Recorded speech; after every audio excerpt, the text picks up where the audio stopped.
അവിടെ നമുക്കറിയാം ഈ ലൈംഗിക ആരോപണങ്ങൾ അന്വേഷിക്കാൻ ഒരു പ്രത്യേക സംഘം രൂപീകരിച്ചിരുന്നു. അതിൻ്റെ ആദ്യ യോഗം ഇന്ന് ചേരും. ഈ പരാതികൾ എങ്ങനെയാണ് തുടർ നടപടികൾ വേണ്ടത് എന്ന കാര്യമാണ് ഈ യോഗം ചർച്ച ചെയ്യുക.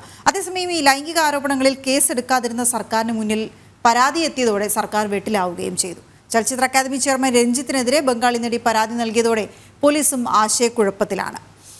നമുക്ക് എസ് ശാലിനി വിവരങ്ങളുമായി ചേർന്നു. പ്രേക്ഷകരും ചൂണ്ടിക്കാണിക്കുന്ന ചില കാര്യങ്ങൾ, ചില ആരോപണങ്ങൾ, പരാതികൾ വന്നാൽ ഉടൻ ഇത്തരം ആളുകളെ ഫോട്ടോ വെച്ച് വാർത്ത നൽകുന്നത് ശരിയാണോ എന്നുള്ള വിഷയമാണ്. ആരെങ്കിലും ആരോപണം ഉന്നയിച്ചാൽ ഉടനെ ഈ പറയുന്ന നടന്റെയോ സംവിധായകന്റെയോ പടം വെച്ചിട്ട് ആരോപണ വിധേയർ മാത്രമാണ് ഇവരെ ആരെയും ഒരു വേട്ടക്കാരനെയും നമ്മൾ പ്രതിരോധിക്കുന്നില്ല, വെള്ളപൂശുന്നുമില്ല. ഇക്കാര്യത്തിൽ വളരെ ജുഡീഷ്യസ് ആയിട്ടുള്ളൊരു നിലപാടാണ് ജനം TV തുടക്കം മുതൽ എടുത്തുകൊണ്ടിരിക്കുന്നത്. ഇനിയും അങ്ങോട്ടും വ്യക്തമായ ആരോപണങ്ങളുമായി ആരെങ്കിലും രംഗത്ത് വന്നു കഴിഞ്ഞാൽ അത് കൊടുക്കും. അപ്പോൾ പോലും ഈ പറയുന്ന ആരോപണ വിധേയന് അല്ലെങ്കിൽ വിധേയർക്ക് മറുപടി പറയാനുള്ള അവസരം കൂടി വേണം എന്നുള്ളത് വളരെ കൃത്യമാണ്. ശാലിനി ചേരുകയാണ്. ശാലിനി, ഈ ഏറ്റവും വലിയ ചോദ്യം ആരോപണ വിധേയരും പരാതിക്കാരും ഒന്നുമല്ല. 4.5 വർഷം ഈ റിപ്പോർട്ടിന്മേൽ അടയിരുന്ന സർക്കാർ ഏറ്റവും ഒടുവിൽ വിവരാവകാശ കമ്മീഷൻ ഇത് പുറത്തുവിടണമെന്ന് പറഞ്ഞപ്പോൾ പോലും വിവരാവകാശ കമ്മീഷൻ പറഞ്ഞതിനും അപ്പുറമുള്ള കുറേയധികം പേജുകളൊക്കെ വെട്ടിമാറ്റിയാണ് ഇത് പുറത്ത് വിട്ടത്. അപ്പോൾ സർക്കാർ ആരുടെ പക്ഷത്താണ് എന്നുള്ളതാണ് ചോദ്യം. സർക്കാരിന് കോടതിയിൽ പിടിവീണു. പക്ഷേ മാറ്റിവെച്ച പാരഗ്രാഫുകളടക്കം അതെല്ലാം കെട്ടിപ്പൊതിഞ്ഞ് സീൽ ചെയ്ത് അവിടെ കൊണ്ടെത്തിക്കാൻ പറഞ്ഞിട്ടുണ്ട്. ശാലിനി,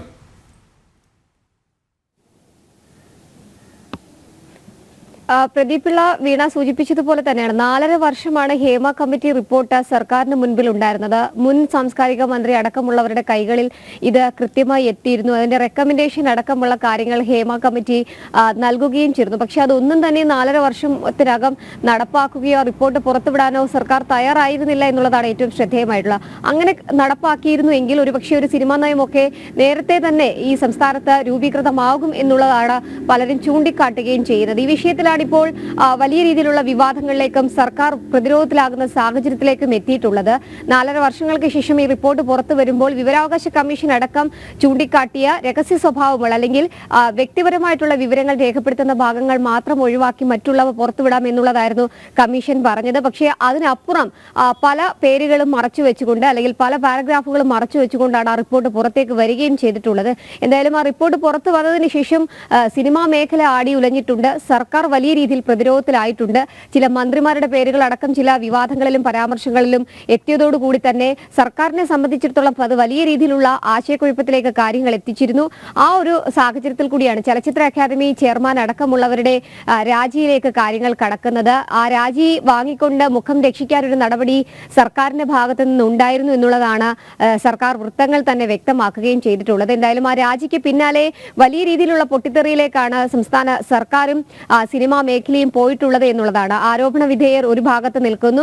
അതേസമയം തന്നെ അതുമായി ബന്ധപ്പെട്ട് മുഖം രക്ഷിക്കാൻ എന്നോണം ഒരു അന്വേഷണ സംഘത്തെ ഇപ്പോൾ സർക്കാർ നിയോഗിച്ചിരിക്കുകയാണ്. അന്വേഷണ സംഘത്തിന്റെ IG സ്പർജൻ കുമാറിന്റെ നേതൃത്വത്തിലുള്ള അന്വേഷണ സംഘത്തിന്റെ ആദ്യ യോഗം ഇന്ന് കൊച്ചിയിൽ ചേരുകയാണ്. ആ യോഗത്തിന് ശേഷമായിരിക്കും ഏതൊക്കെ തരത്തിൽ ഈ പരാതികൾ സ്വീകരിക്കാം, എങ്ങനെ വേണം ഇതിലെ നടപടികൾ എന്നതടക്കമുള്ള കാര്യങ്ങളിൽ ഒരു വ്യക്തത വരിക എന്നുള്ളതാണ് നമ്മൾ പ്രതീക്ഷിക്കുന്നത്. പ്രത്യേകിച്ച് പരാതികളുമായി ഒപ്പം തന്നെ പ്രതികരണങ്ങളുമായി മാധ്യമങ്ങൾക്ക് മുൻപിലടക്കം നിരവധി നായികമാരും ഒപ്പം തന്നെ ജൂനിയർ ആർട്ടിസ്റ്റുകൾ അടക്കമുള്ളവരും ടെക്നീഷ്യൻ ഒക്കെ തന്നെ എത്തിയ ഒരു സാഹചര്യം കൂടിയുണ്ട്.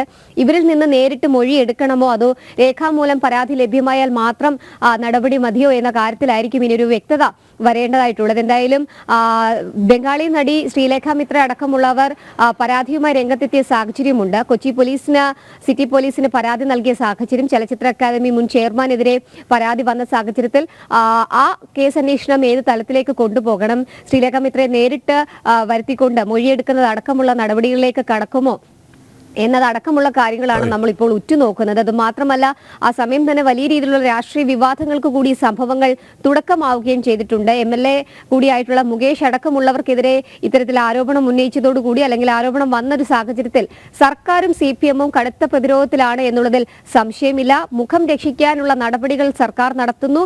ഇടതുമുന്നണിക്കുള്ളിൽ നിന്ന് തന്നെ വലിയ രീതിയിലുള്ള വിഭാഗീയ വിമർശനങ്ങളും ഇക്കാര്യത്തിൽ ഉയരുകയും ചെയ്യുന്നുണ്ട്. പ്രദീപ്.